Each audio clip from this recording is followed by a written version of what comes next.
Alright, it is the morning of October 1st, 2020. I am recording this from my home in Windsor, Ontario.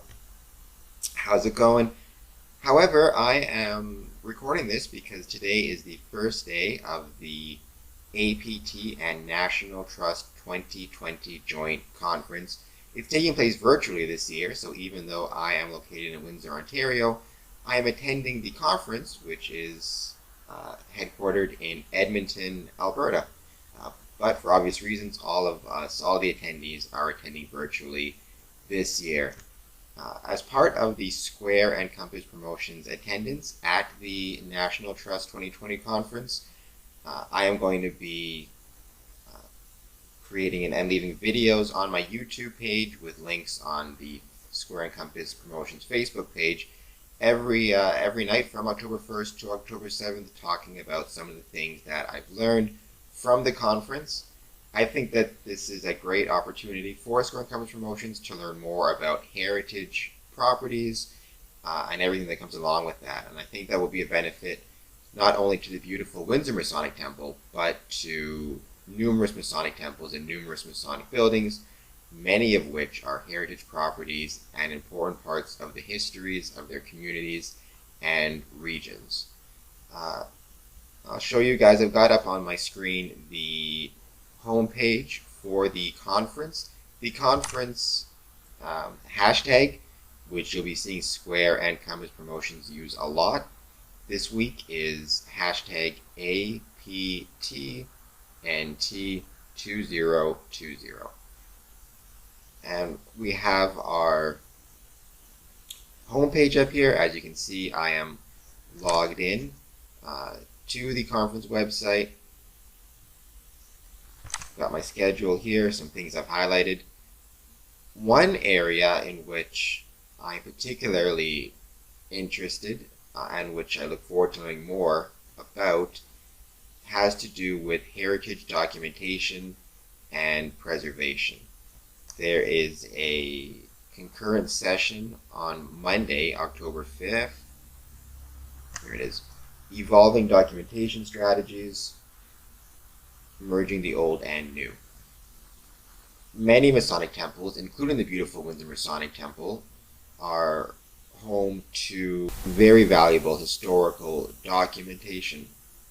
In Windsor, Masonry dates to 1854 with Great Western Lodge. My mother lodge, Windsor Lodge, dates to 1883.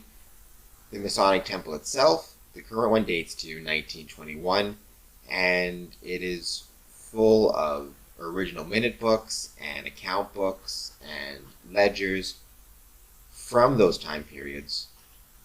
We should mention Gene Lotsford. Brother Gene Lotz, former district historian for Windsor and for Essex, was instrumental in gathering and in organizing a lot of those documents, and he did an amazing job. But I do think it's always good to look at new ways to perhaps digitize them, preserve them for not only current Masons but future Masons and the city itself. The city of Windsor, the county of Essex, it's a treasure trove of historical data about our region and the people who lived in it from 1854 to modern times. So I put a star beside that one because that's one I'm very much looking forward to. We have a concurrent session on decorative interiors. I've shown many pictures of the beautiful Windsor Masonic Temple. It certainly has a decorative interior. It's very fancy. Jim Lawton has done excellent work in maintaining it. But again, it's all about trying to learn new information, trying to make connections to others who may have ideas and thoughts, which I can then take and present to not only the Windsor Masonic Temple, but also any Masonic building that's interested in developing these connections and learning a bit more and trying different things. Today, I'm looking forward to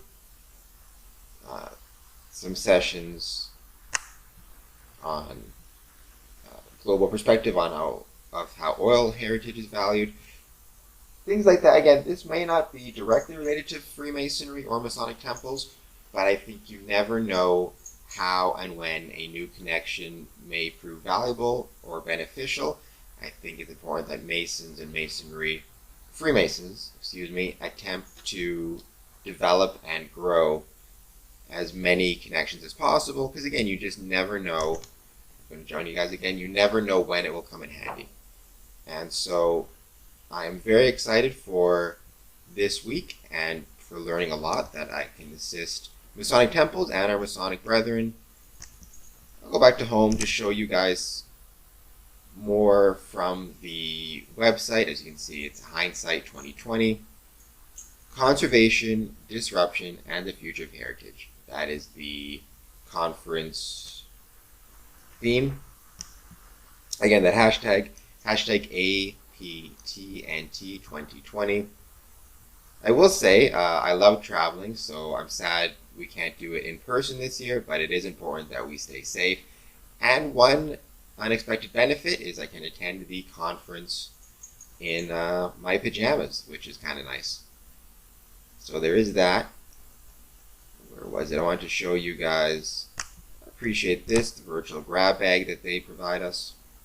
Provide conference attendees. Which, this I thought, in Conserving Modern Architecture Initiative. Thought this was really interesting thing for Masonic buildings and Masonic temples, home to some absolutely gorgeous architecture. The Windsor Masonic Temple itself is the neoclassical style, so not so much modern architecture, but whether it's modern or neoclassical or dates to the 1920s, there is, as I said, always something to learn. And I'm very much looking forward to spending some time with the conference attendees, especially, where is it? Here, in this section. As you can see, it's coming soon. But I want to get a chance to this and make as many connections as I can with the attendees. I think these connections can only be a benefit to Freemasonry, to Square and Compass Promotions, and to the Windsor Masonic Temple. So make sure to check back to the Square and Compass Promotions Facebook page every night from October 1st to the October 7th, where I will be leaving videos just discussing what I've learned that day and how much I'm enjoying attending the conference. And if you have any questions, leave a comment on this YouTube video. Hit the subscribe button, and thank you so much. And we are back. It is now this evening, 7:44 p.m. Here in Windsor. A couple hours earlier in Edmonton, where the conference is taking place, but it just finished for the day, and I had a terrific time getting a chance to be a part, be an attendee of the conference. I enjoyed checking in on the live stream regularly throughout the day, going through the conference homepage, which I showed this morning, gathering more information and learning a lot about what to expect in the conference and what I was looking forward to. Wow, it's a dark picture. Well, here I am. One thing I really enjoyed, and it just finished, I mentioned it earlier this morning, were these sessions. Let me get myself out of the way here. These sessions, a global perspective of how oil heritage is valued, energy heritage and energy transitions in Alberta, the role of histories, or in this case particularly stories, and reconstructing the rig, opportunities and challenges in reinterpreting energy heritage in a public museum, oil and energy heritage in a public museum. It goes back to what I said this morning, and this I think just reaffirmed it for me. There's always something to learn and always something that can be applied to Freemasonry and to Masonic temples, including the Windsor Masonic Temple, but just Masonic temples in general, and our buildings, even if even if it doesn't seem like it's a related topic. And I really enjoyed those three presentations, along with the discussion afterwards, which I highlighted, because they talk about things that I think are applicable to Masonic temples and Masonic buildings. They talked about the importance because it was about oil and energy heritage. So the Canadian Energy Museum in Alberta and how they attract individuals to learn more about energy production in Alberta and in Canada, really. And how other countries, how other groups and organizations work to preserve oil and gas heritage, the work that was done in the past, oil rigs and oil towns and all of these things that were such an important part of the history of Alberta, of Chile. There was an individual there from Scotland discussing it. And I think the one thing I took away from it that I think is so important to Masonic temples, many of which have tours, museums. I'm thinking particularly of, Philadelphia. Masonic Temple has an amazing tour and museum set up. The Detroit Masonic Temple, right across the river from me.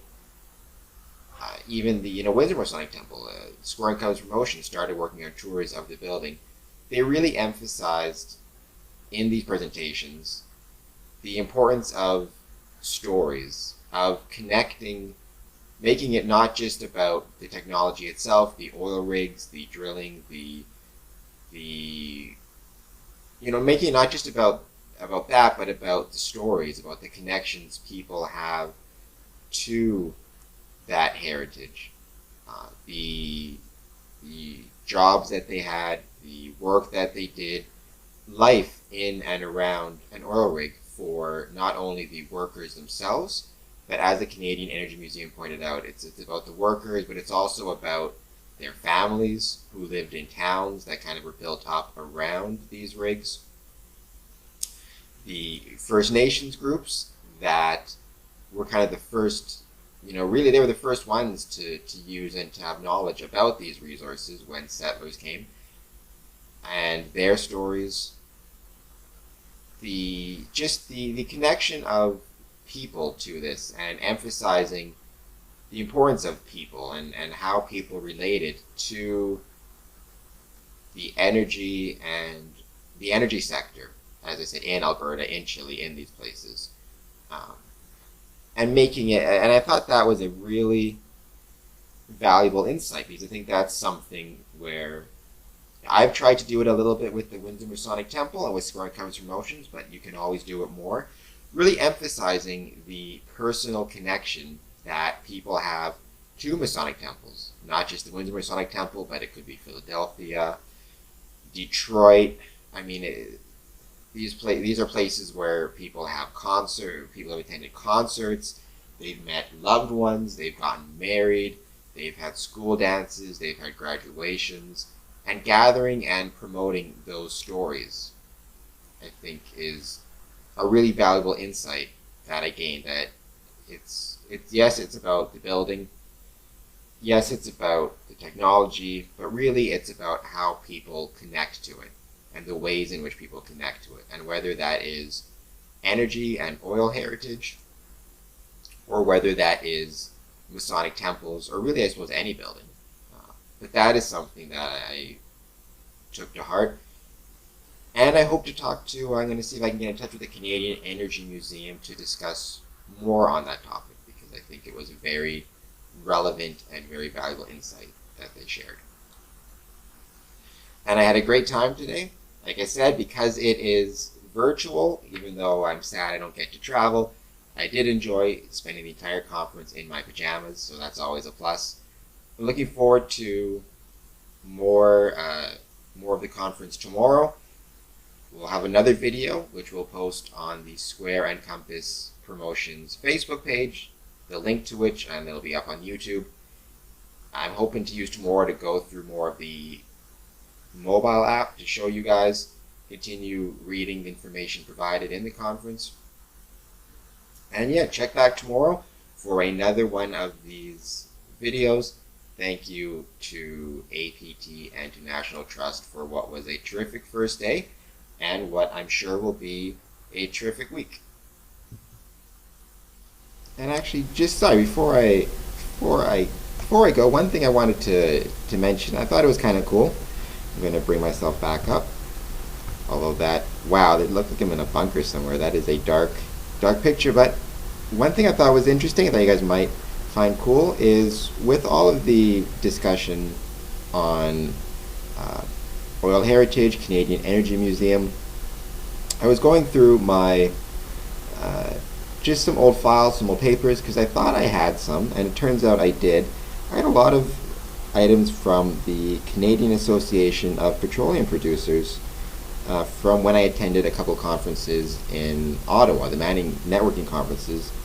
These are, I think, a few years old now, but I'm going to hold this up to the camera. I think it's backwards, but it says there the facts on oil sands. So we can get that flipped around. Upstream, we got another one here. Not sure if it's a different year. Upstream dialogues. I even had somewhere, see if I can find it. Actually, one here, the Canadian Nuclear Fact Book 2019. So that's a different type of energy production. But that was really interesting. And here, I even had part of the oil sands from also from Canadian Association of Petroleum Producers. So I just thought that was a neat connection. I wanted to show that to you guys. I will see you back here tomorrow.